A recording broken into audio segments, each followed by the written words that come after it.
Boss, hindi ba yan natawag doon, pare? Hindi ba yan natawag doon, pare? Bata ni ano? Talent fee na yun kung naglahamon ka ng sige. Boss, tingnan mo naman nakapagalianis siya.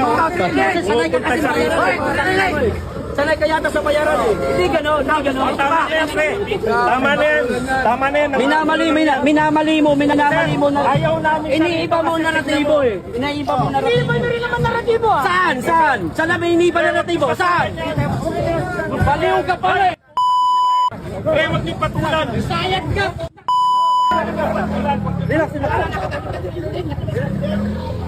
Kahit na pala, nagpapatulan ka. Balik na lang kayo sa pwesto niyo. Ba't ka kasi pumunta dito? Alam mo na dito mga Duterte supporters eh.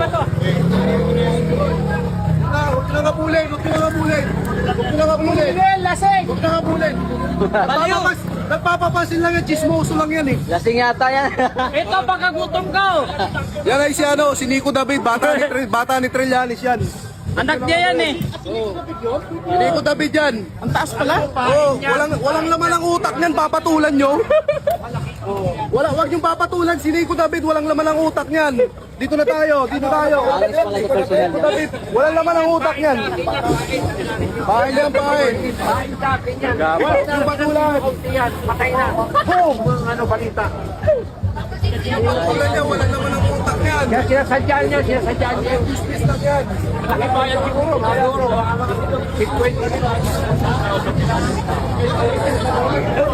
Mas tama ano eh. Oo, pogi-pogi oh. Ayan, ha? Oo, wala pa yan sila sa harapan.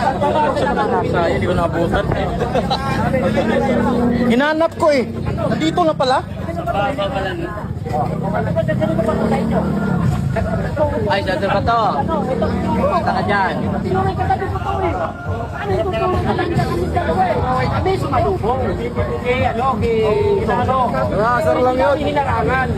Kung ano, nung uminto si Soto, tsaka kami lumapit. Ganon ang nangyari. Okay, so kahapon po nasa Senate ako tapos nakita ko sila si Lovely Granada doon. Hindi ko naman first time kong makilala si Lovely pero nanonood ako ng mga content niya. She's really good at political vlogging and gusto ko sanang ikwento sa inyo yung mga na-experience ko dun sa side na to. Pero yung sa DDS kasi medyo mainit pa siya. So papalamigin lang muna natin yon. Tsaka natin i-content yon kapag tumahan na yung mga tanga-tangang DDS na yan. So panoorin natin ng mga sarili natin.